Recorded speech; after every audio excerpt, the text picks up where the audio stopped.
The stars had never looked more peaceful. Admiral Chen Zhao stood in the observation deck of Memorial Station, watching the gentle dance of distant galaxies through the viewport. Behind her, the Memorial Fleet floated in perfect formation. These massive warships, older than most civilizations in the galaxy, were monuments to a promise humanity had made 4,000 years ago. Never again. The year was 6847 CE, and humanity had colonized 47 star systems. Each world was a paradise of green forests, blue oceans, and gleaming cities that rose like crystals toward the sky. Children played in parks where exotic flowers from different planets grew side by side. Scientists shared discoveries across light years. Artists created beauty that made people weep with joy. This was the Golden Age, built on the ashes of the final wars. Chen remembered her training in the Silent Guard. Every child learned about the old days in school, but only a select few learned the deeper truths. She had been 12 when they showed her the archives, the videos of burning cities, the recordings of weapons that could crack planets like eggs, the final count of 30 billion dead before humanity finally stopped. That was when her ancestors created the Council of Earthhome and wrote the Great Oath into their very constitution. War was forbidden. Violence was a last resort only for personal defense. Every conflict would be solved through words, through patience, through understanding. For 4,000 years it had worked. The door behind her slid open. Chen turned to see Ambassador Keiko Tanaka entering, her face tight with stress. Keiko was a small woman with silver hair and kind eyes, but today those eyes looked worried. "They arrived an hour ago," Keiko said without greeting. "The sovereignty of 10,000 suns." Chen felt her stomach tighten. First contact with a galactic empire. Humanity had encountered other species before, but only small groups. Explorers, traders, scientists. Never anything like this. "What are they like?" Chen asked. Keiko pulled up a holographic display. The aliens were tall, covered in scales that shimmered like oil on water. Their eyes were multiple and cold. But it was their ships that made Chen pause. Massive vessels bristling with weapons, each one carrying the scars of 1,000 battles. "They measure everything by conquest," Keiko explained. "How many worlds you have taken. How many enemies you have crushed. They looked at our history and saw our 4,000 years of peace." She paused. "They think we are weak." Chen looked back at the Memorial Fleet. Each ship was named for a lesson learned in blood. The Dreadnought Final Lesson. The Carrier Never Again. The Battleship Remember Why. They were clean and perfect, maintained by the Silent Guard for reasons most people did not understand. "Weak is not the same as peaceful," Chen said quietly. Over the next 3 weeks, Keiko tried to build a relationship with the sovereignty. She invited them to cultural exchanges. She showed them humanity's art and music. She offered trade agreements and scientific cooperation. The sovereignty representatives attended these meetings with barely hidden contempt. Chen watched from Memorial Station as sovereignty ships began appearing in human space without permission. They scanned planets. They studied defenses. They acted like humanity was already conquered, just waiting for the final paperwork. "They are testing us," said Captain Marcus Webb during one of their private meetings. He was young for a Guardian, only 40, with sharp eyes that saw too much. "Pushing to see where our boundaries are. We have protocols," Chen replied. "Economic sanctions. Diplomatic pressure. They laugh at our protocols, Admiral. They respect only strength." Chen knew he was right. She had seen the reports. The sovereignty had crushed a dozen civilizations in the past century alone. They took what they wanted and called it natural law. Then came the message from New Harmony.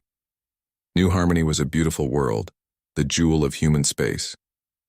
It had vast meadows filled with flowers, mountains that touched the clouds, and schools where the best teachers in 47 systems came to share knowledge. Parents moved there specifically to raise their children in its peaceful environment. The emergency signal came at 0300 station time. Chen was pulled from her bed by alarms she had never heard before. She reached the command center within minutes, still pulling on her uniform jacket. The main screen showed chaos. Sovereignty ships in orbit around New Harmony, smaller craft descending to the surface, and then the worst image Chen had ever seen in her 70 years of life. Children being herded into transport ships by armored sovereignty soldiers. The kids were crying, reaching for their parents who were held back by force fields. Some were so young they could barely walk. Others were teenagers fighting uselessly against aliens 3 times their size. 127 children, Ages 4 to 16. Get me the council, Chen ordered, her voice deadly calm. Get me everyone, now. Within an hour, the emergency session had convened. Leaders from all 47 systems appeared as holograms around the council chamber. Chen stood before them, still in her uniform, broadcasting from Memorial Station. They claim the children are tribute, Keiko reported, her voice shaking with rage, for the Imperial Zoological Gardens. They will be displayed like animals for the entertainment of sovereignty nobles. The council chamber erupted in shouts. Some demanded immediate economic sanctions. Others called for appeals to other galactic civilizations. A few suggested negotiations, offering technology or resources in exchange.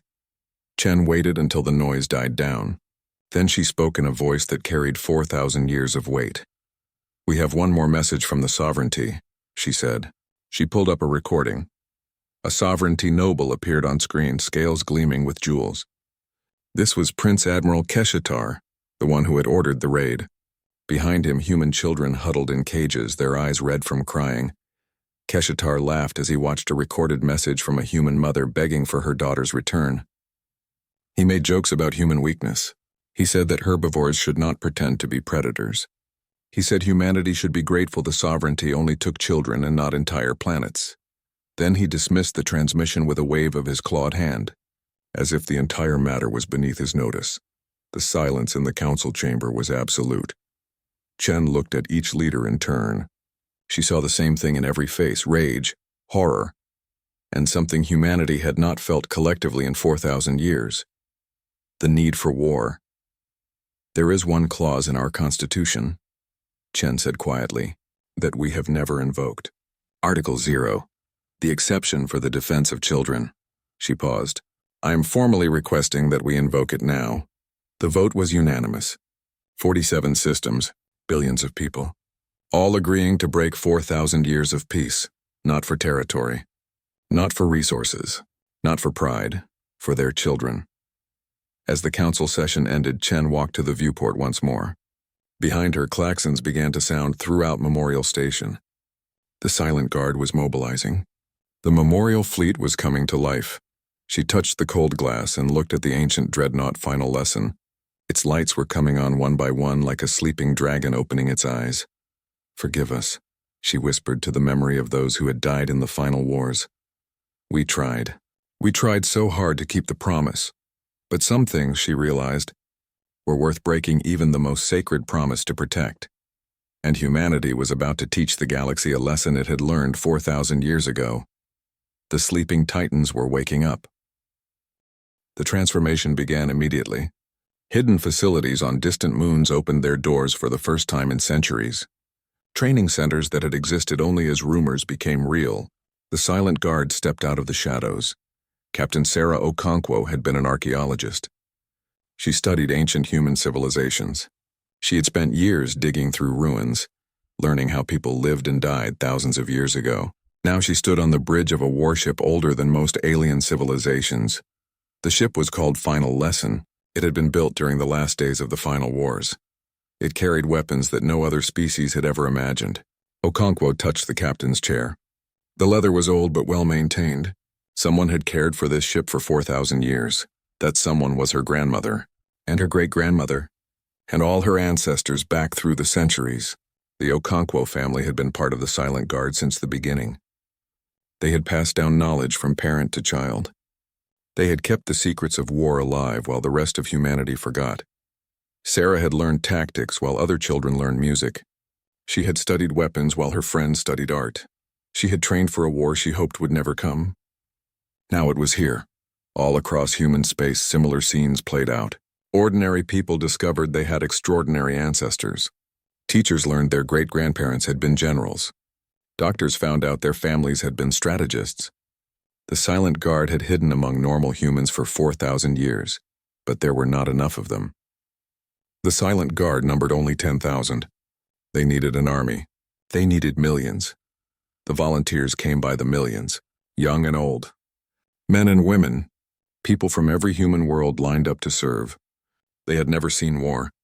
They had never fired a weapon. But they learned fast that training was hard. Humanity had to remember skills they had spent 4,000 years trying to forget. They had to learn to think like warriors again. The silent guard taught them everything, but it was not just about fighting. The instructors taught something more important. They taught why humanity had stopped fighting. They showed videos of the final wars. They made every recruit see what weapons could do. They made sure everyone understood the cost of violence.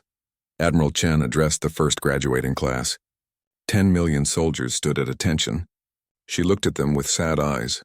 She told them they were about to do something terrible. They were going to hurt people. They were going to kill, but she told them to remember why. Remember the children. Remember that some things are worth fighting for. Remember that when the fighting is done, they must put down their weapons and return to peace. That was the hard part. Anyone could start a war. It took true strength to end one. While humanity prepared, the sovereignty watched and laughed. Keshatar received reports of human military activity. He read them at dinner and shared them with his nobles. They found it funny. The humans were playing soldier. They were moving old museum ships around. They were marching in formation on their parade grounds. Keshtar called it theater. He said herbivores could dress up as predators, but that did not make them dangerous. The children were on the sovereignty throne world now. They lived in a golden cage. The cage was beautiful. It had soft beds and good food, but it was still a cage. Guards watched them all the time. Alien nobles came to stare at them like animals in a zoo. The children were scared but brave. The older ones tried to protect the younger ones. They told stories to keep spirits up. They sang songs from home. They held each other when they cried, and they believed their parents would come for them. Marcus Chen was one of them. He was 12 years old and the grandson of Admiral Chen Zhao. He had been at school on New Harmony when the soldiers came. He remembered his teacher trying to stand in front of them. He remembered his friends crying. He remembered his mother's face as they flew away. Now Marcus stood at the window of the golden cage. He looked up at the alien sky. Somewhere out there, humanity was coming. He knew it. His grandfather had told him stories about the old days, about the warriors humanity used to be, about the weapons they could build. Marcus told the other children not to be afraid. He told them to be ready. He told them that humans did not abandon their young. No matter how long it took, no matter how far they had to go, humanity was coming. Back in human space, the memorial fleet came alive. Engineers crawled through every ship. They tested every system. They loaded every weapon. The ships had not moved in 4,000 years, but they moved now. Captain Okonkwo watched her crew work. They were good people, scientists and teachers and artists who had become soldiers. They worked with determination. Every person on her ship had the faces of those 127 children burned into their memory. The weapons were terrible. Okonkwo had studied them as an archaeologist. Now she would use them as a captain. Quantum displacement cannons that could tear ships apart at the molecular level, singularity bombs that could swallow fleets, nanite swarms that could disassemble anything they touched. Humanity had invented these weapons 4,000 years ago. Then they had locked them away because they were too dangerous, too final. They ended conflicts by ending everything. Now they were needed again. But Okonkwo made a promise to herself. She would use these weapons with precision. She would target only military installations. She would minimize civilian casualties. She would show the sovereignty what humanity had learned in 4,000 years of peace. That true strength was knowing exactly how much force to use and when to stop. Ambassador Tanaka sent one final message to Keshatar.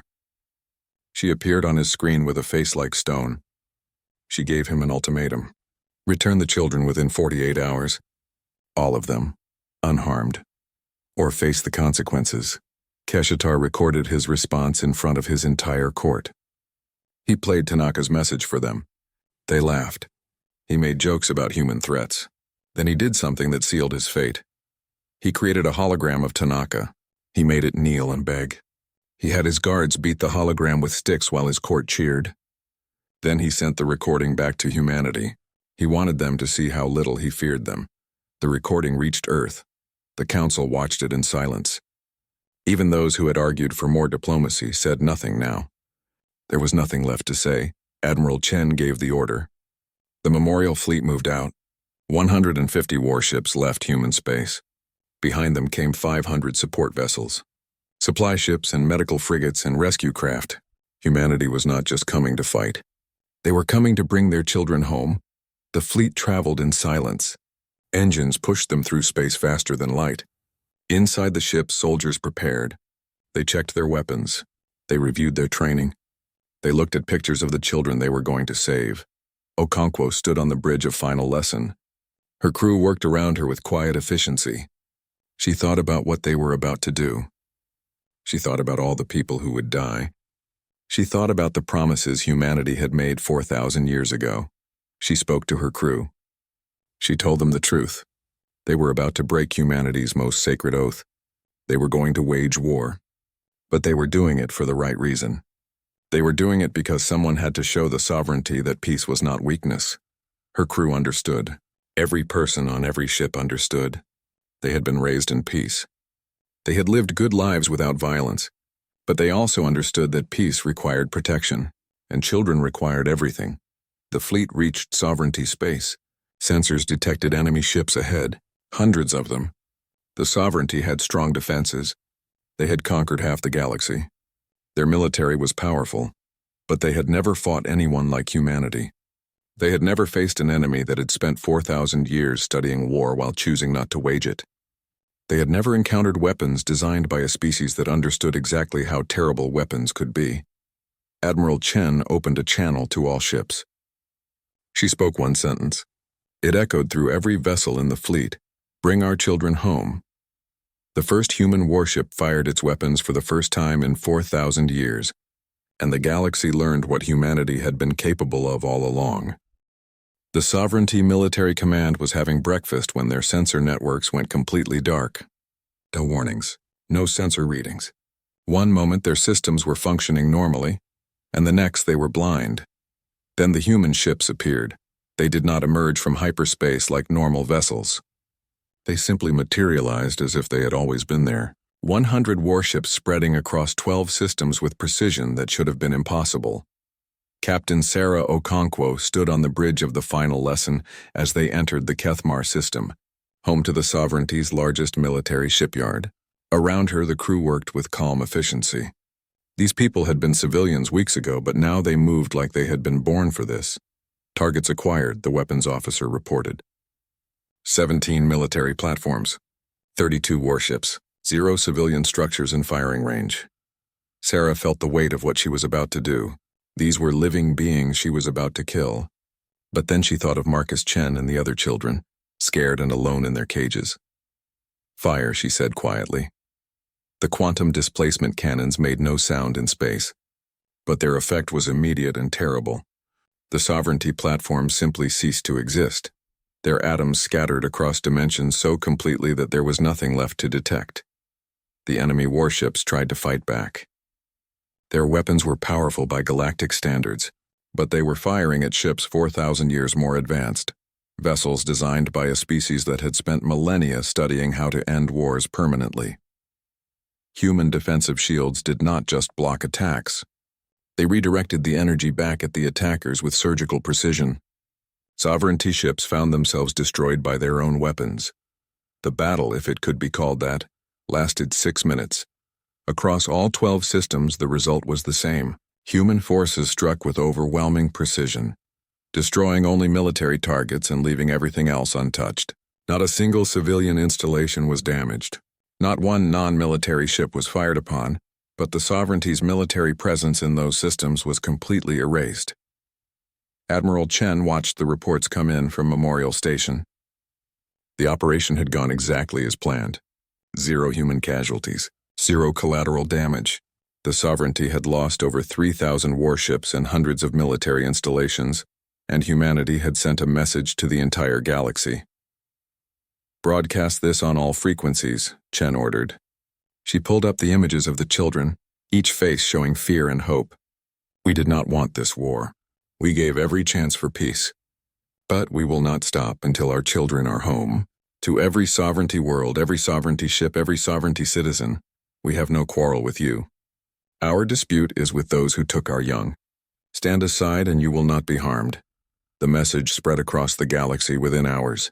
Other civilizations watched in shock.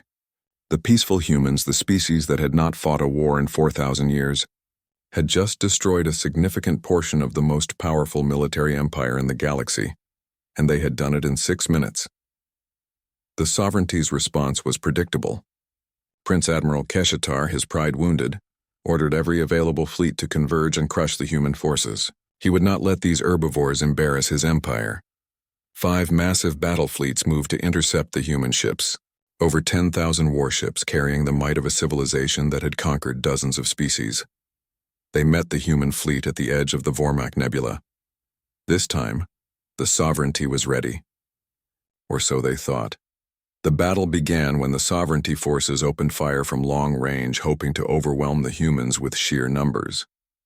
Thousands of weapons lit up space, a storm of destruction that should have vaporized anything in its path. The human ships simply were not there when the attacks arrived. They had used quantum displacement drives to shift, positioned by fractions of a second in time, appearing where the attacks were not. It looked like magic to the sovereignty forces. It was simply physics that humanity had mastered 3,000 years ago. Then the human ships counterattacked. But they did not use their most destructive weapons. Instead, they deployed something the sovereignty had never seen before. Nano-disruptors that specifically targeted ship engines and weapon systems while leaving life support untouched. Sovereignty ships found themselves adrift and helpless, their crews alive but unable to fight. "We learned to wage peace," Captain Okonkwo said quietly as she watched the enemy fleet go dark. "That required mastering war so completely we knew exactly why never to use it. We do not kill when we can disable. We do not destroy when we can neutralize. But make no mistake," her weapons officer added grimly, "if they threaten those children, we will do what we must." The human fleet left the disabled sovereignty forces behind and continued toward the throne world. They broadcast coordinates where rescue ships could find the stranded crews. They left supplies and even medical aid. They showed mercy, but they did not stop. Word of the battles spread throughout the galaxy. Other species began to understand something profound. Humanity had not become weak through their long peace. They had become terrifyingly strong. They had spent 4,000 years perfecting not just weapons, but the entire science of conflict. They knew exactly how much force to use, where to strike, when to show mercy, how to achieve victory with minimum casualties. They had turned warfare into an art form, and then chosen never to practice it, until now. Several species that had been secretly sympathetic to humanity began openly offering support. The Whisperers provided intelligence on sovereignty defense networks. The Crystalline Collective opened their space to human supply lines. The Nomad fleets offered medical support. The galaxy was choosing sides and most were choosing humanity. On the throne world, Keshatar watched his forces fall again and again. Each defeat made him more desperate. Each loss made him more dangerous. His advisor Thex approached him carefully. "My prince, perhaps we should consider returning the human children. This war is destroying us. The humans are not the prey we believed them to be." Keshatar struck him across the face.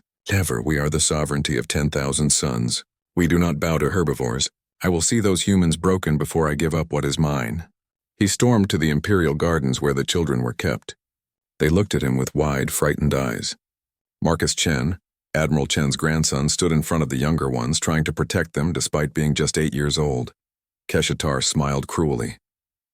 "Your people think they can threaten me? I have something they want. If they come here, if they continue this assault, I will harm these children. That will teach them the price of defying the sovereignty." Marcus looked up at the alien prince with more courage than any child should need to have. "My grandmother is coming," he said quietly, "and when she gets here, you are going to be very sorry." The human fleet reached the outer defenses of the throne world 3 days later. Fortress Eternal. The Sovereignty called it. The most heavily defended world in the galaxy. Orbital platforms numbered in the thousands.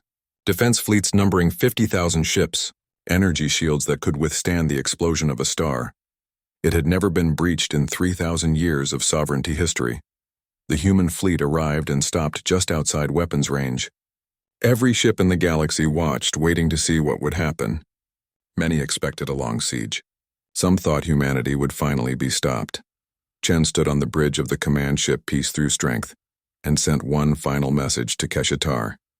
"Return our children now, unharmed, and we will leave. This is your last chance." Keshatar responded by broadcasting from the gardens. He stood next to the caged children, his weapon visible. "Come closer and they die," he snarled. "Retreat and they die." Your only choice is surrender. Chen closed her eyes for a moment. She thought of Marcus. She thought of all the children. She thought of the promise humanity had made 4,000 years ago. Then she opened her eyes and gave the order that would change the galaxy forever. Execute Operation Reclamation. All units simultaneous strike. Show them what humanity truly is. What happened next would be studied by military academies for the next 1,000 years. The human fleet did not attack the defenses. They bypassed them entirely. Using quantum displacement technology perfected over 4 millennia, they appeared inside the defensive grid in perfect formation. Then they activated a technology the sovereignty did not even have words for. Every defense platform, every weapon system, every shield generator across the entire planet went dark simultaneously. Not destroyed, simply disabled at the quantum level. Their fundamental particles frozen in a state that prevented any electrical activity. The most impregnable fortress in the galaxy was disarmed in 6 minutes. And through it all, not a single shot was fired. Not one life was lost. The entire defensive fleet simply floated in space, their crews unharmed but unable to move or fight. You have misunderstood, Chen broadcast to Keshatar. This is not a negotiation. This is not a battle. This is a rescue. And nothing in this universe will stop us from bringing our children home. 40 infiltration teams had already deployed. They materialized simultaneously at 40 different entry points to the palace, bypassing every security system with technology that made the sovereignty's defenses look like Stone Age tools. Lieutenant Maya Santos led one team. The former kindergarten teacher moved through the palace with deadly efficiency, her team neutralizing guards with non-L. The transport ships carrying the children jumped into human space exactly 72 hours after the rescue. Every single human world had organized celebrations that would last for days. On New Harmony, families waited at the landing pads with flowers and tears.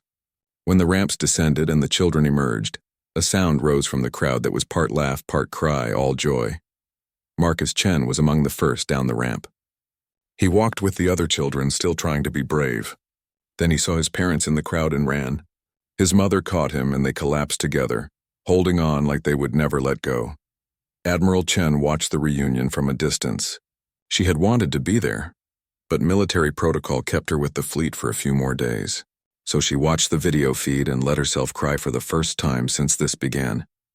Captain Okonkwo stood beside her. "We did it," Sarah said quietly. "We brought them home," "Yes," Chen replied. "But at what cost?" The cost had been remarkably light by the standards of war. 12 human soldiers killed in accidents during the operations. No civilians harmed. Even sovereignty casualties had been kept to less than 5,000 military personnel, and most of those had been given every chance to surrender first. But the real cost was harder to measure. Humanity had broken its 4,000-year promise. They had gone to war. They had killed. And now they had to live with what they had done. The question became, what happens now? The sovereignty had surrendered completely within a week of the throne world falling.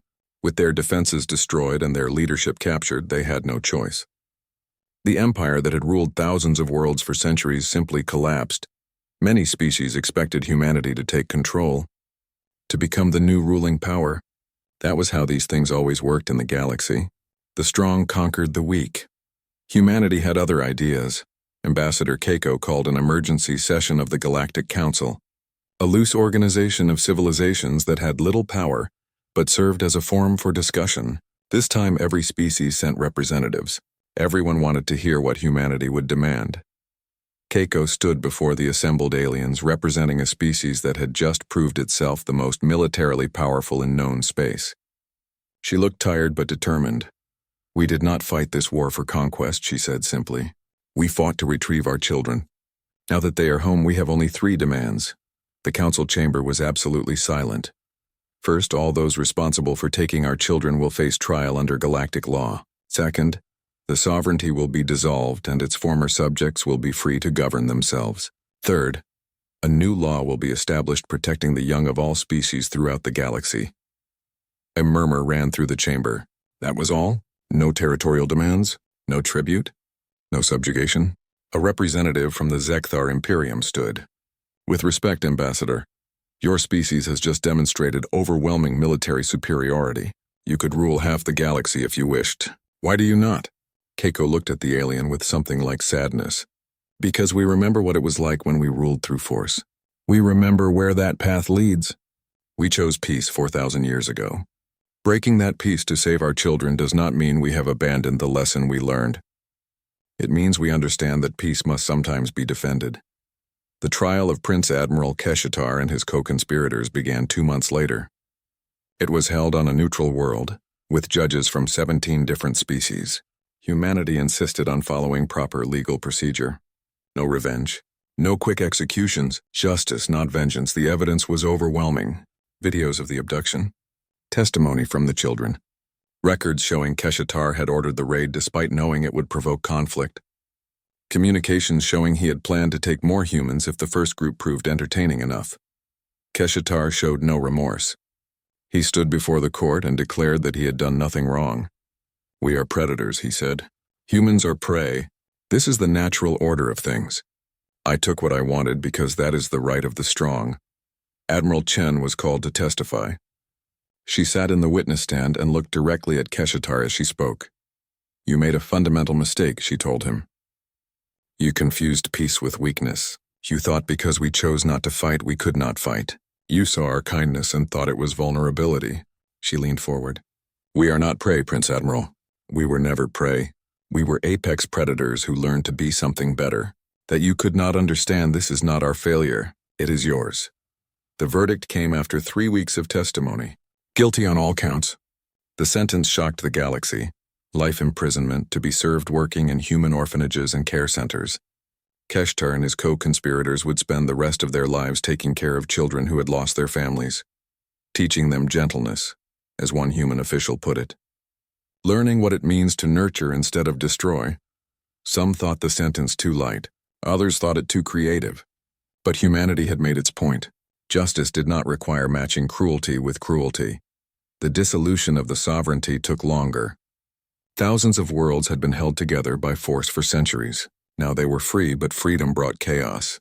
Many worlds did not know how to govern themselves. Others fell into civil conflict. Humanity offered help, but not control. They sent advisors, not governors. They provided aid, not orders. They helped former sovereignty worlds establish their own systems of government, their own trade networks, their own futures. Some accepted gratefully. Others were suspicious at first, waiting for the other shoe to drop, for humanity to reveal its true intentions. But as years passed and no such intentions emerged, even the skeptics began to understand. Humanity really did not want to rule. They just wanted their children safe. The Compact of Protected Youth was ratified by 43 civilizations in the first year. It established that the young of any species were to be protected under galactic law. Taking children, harming children, using children as leverage in conflicts were all declared crimes against civilization itself, and humanity volunteered to enforce it. The Guardian fleet was born from the Memorial Fleet. Ships that had been awakened for war would remain awake for protection. They would patrol the galaxy, ready to intervene if any species threatened the young of another, not as conquerors. As Guardians, Captain Okonkwo took command of the Guardian fleet's 1st Division. She stood on the bridge of the final lesson, looking out at the stars, and thought about how strange life was. A year ago, she had been digging up the bones of ancient warriors. Now she commanded them. A message came in from a world at the edge of known space. A species called the Venkari reported that slavers were targeting their children. They asked for help hesitantly, as if expecting to be ignored or charged a price they could not afford. Sarah sent back a simple response. We are coming. And there is no price. This is what we do. The Guardian fleet arrived at the Venkari system 3 days later. The slavers, seeing the human warships, immediately released their captives and fled. They had heard the stories. Everyone had heard the stories. Do not harm the children. Not any children. Not anywhere. Because if you do, humanity will come. Ambassador Keiko gave a speech 1 year after the war ended. She stood before the Galactic Council and spoke of what had been learned. We broke our peace, she said, not to conquer, but to prove that peace requires the strength to defend the defenseless. For 4,000 years, we believed that peace meant never fighting. We were wrong. Peace means knowing when you must fight, and having the wisdom to choose not to unless you absolutely must. She looked around the chamber at all the different species, all the different civilizations. We learned that the hard way 4,000 years ago. We hope the galaxy can learn from our experience without having to repeat our mistakes. The young of every species deserve protection. They deserve to grow up safe, and humanity will spend whatever is necessary to ensure that happens. The applause that followed was genuine and lasted for several minutes. Back on Memorial Station, Admiral Chen prepared for retirement. She had served for 50 years, and the last year had aged her more than all the others combined. It was time to let younger people take over. Her grandson Marcus visited her the day before the ceremony. He was 9 now, taller, still bearing the weight of what he had experienced but healing. "Grandmother," he said, sitting in the observation deck where she had stood so many times. "Why did you come for us? I know it broke the Great Oath. Was it worth it?" Chen sat beside him and took his hand. "The Great Oath was made to protect life," she said, "to prevent the horrors we once inflicted on ourselves. But an oath that prevents you from protecting children is not worth keeping." She looked at him seriously. "We did not break our promise lightly. But some things are more important than even the most sacred vow." Marcus thought about this for a long time. Then he said something that surprised her. "When I grow up, I want to join the Guardian Fleet. I want to make sure no one else goes through what we did." Chen felt tears in her eyes. "That would make me very proud," she said. The retirement ceremony was simple. Chen stood before the crew of Memorial Station and spoke briefly about duty, about sacrifice, about the price. 1 year after the children came home, humanity held a ceremony unlike any in their history. Memorial Station had been transformed. Where weapons had been activated, they were now being sealed again. Where training programs had run, museums were being built. The transition from war back to peace was deliberate and thoughtful. The ceremony was called the decommissioning. 80 of the 100 warships of the Memorial Fleet would return to their role as monuments. Only 20 would remain active as the Guardian Fleet, patrolling the galaxy to protect the young of all species. Captain Sarah Okonkwo stood on the bridge of the final lesson one last time before it would be sealed. She had commanded this ship through the war, and now she would put it to rest. Her hands trembled as she prepared to give the final order. "All systems prepare for final shutdown," she said quietly. "Preserve all logs, seal all weapons." This ship served its purpose. Now it returns to memory. One by one, the systems went dark. The powerful quantum drives that could displace a ship through space and time. The weapons that could disable entire fleets. The shields that had protected them through every battle. All falling silent. Sarah was the last to leave. She stood in the empty bridge looking at the command chair where she had made decisions that changed the galaxy. Then she whispered a promise to the ship. "Thank you for bringing them home. Sleep well. I pray we never need to wake you again." Across human space, similar ceremonies were taking place. Training centers were being converted back to schools. Weapons factories were being retooled for peaceful production. The massive mobilization that had prepared humanity for war was being reversed, but not everything could simply return to how it was before. Lieutenant Maya Santos sat in a support group with other veterans of the war. Most of them, like her, had been civilians before. Teachers, artists, scientists. People who had never hurt anyone in their lives, who had been forced to learn violence to save their children. Now they struggled with what they had done. Maya had nightmares about the palace raid, about stunning guards who were just following orders, about the moment when she had pointed a weapon at another living being. The counselor leading the group was a kind older woman who had served in the Memorial Fleet maintenance crew for decades. She understood the weight they carried. "What you did was necessary," the counselor said gently. "But necessary does not mean easy. Necessary does not erase the cost. You are allowed to grieve for the innocence you lost. You are allowed to struggle with what violence does to the soul, even when it was done for the best reasons." Maya spoke up, her voice thick with emotion. "I keep thinking about the children, about how happy they were to see us, about Marcus telling me I was a hero." She wiped her eyes. "But I do not feel like a hero. I feel like someone who had to do terrible things, even if they were right things. That is what makes you human," another veteran said quietly. "If you felt nothing, if you could hurt others without it affecting you, then you would be like Keshatar. We carry this weight because we understand what we did, because we never want to have to do it again. The group met every week. Thousands of such groups existed across human space, helping those who had fought to process their experiences, to heal from wounds that were not physical but just as real. Humanity had not forgotten how to care for its warriors. That too was part of their strength. The Silent Guard, once a secret organization, now operated openly. They were respected, even honored, but they no longer hid.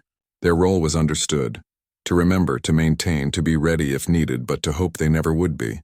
They trained the Guardian fleet crews. They maintained the 20 ships that remained active. They kept the knowledge alive, but they also taught why that knowledge should rarely be used. The galaxy had changed. Former sovereignty worlds were finding their footing. Some thrived with their newfound freedom. Others struggled, and humanity helped where it was asked. But always as partners, never as masters. Trade flourished. Cultural exchanges became common. Species that had feared the sovereignty now felt free to explore, to create, to grow. The galaxy was becoming something it had never been before, truly connected by choice rather than by force. And at the center of it all, humanity maintained its role as guardian. The Guardian fleet had intervened 7 times in the first 3 years after the war. Each time they had responded to threats against children of various species. Each time they had resolved the situation with minimal force. Word had spread quickly: do not harm the young or humanity will come. And when humanity came, there was no negotiation, no hesitation, just swift, precise, overwhelming response. But humanity never stayed after. They rescued those in danger, left supplies for recovery, and departed. No occupation, no demands, no empire building. The galaxy began calling them the Sleeping Titans. A species of immense power that chose to rest, that preferred peace but would awaken instantly if needed. It was a name humanity accepted with mixed feelings. They did not want to be feared, but they understood that sometimes being feared prevented the need to act. Marcus Chen, now 10 years old, visited the memorial station with his school class. They were studying the war, learning about what had happened and why. The teacher brought them to stand before the wall of names. "These people died to bring you home," the teacher said to Marcus and the other children who had been taken. "They sacrificed so you could be safe. That is a heavy thing to carry, but it is also a gift. You can choose what to do with that gift." Marcus stood before the wall for a long time after the other students moved on. He thought about his grandmother, now retired but still watching over the galaxy from her home on Earth. He thought about Maya, who still taught kindergarten but also served in the Guardian Fleet Reserves. He thought about what he wanted to do with his life. When he got home that evening, he told his parents about his decision. "I want to study diplomacy," he said. "I want to help prevent wars, not fight them. But if I have to fight, I want to be ready, like grandmother was." His parents looked at each other, then at their son who had grown up too fast. They were proud and sad at the same time. "That is a good choice," his father said. "The galaxy needs people who understand both peace and the price of keeping it."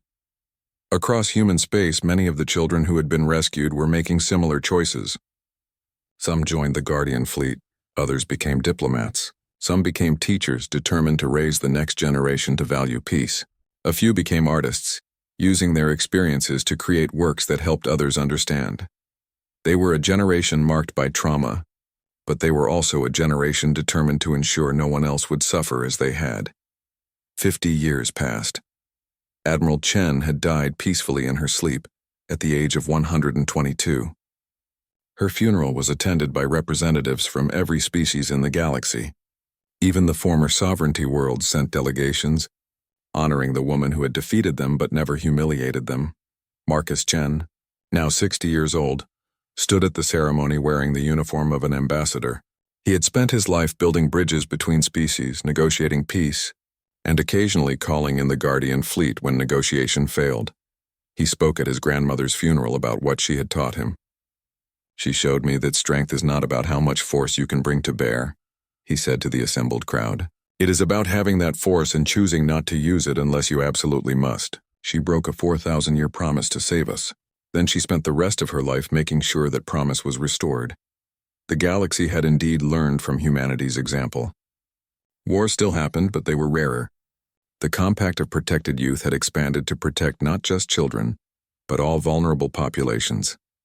The Guardian fleet, still commanded by descendants of those first volunteers, continued its patrols, and no one had challenged humanity again. The lesson had been learned.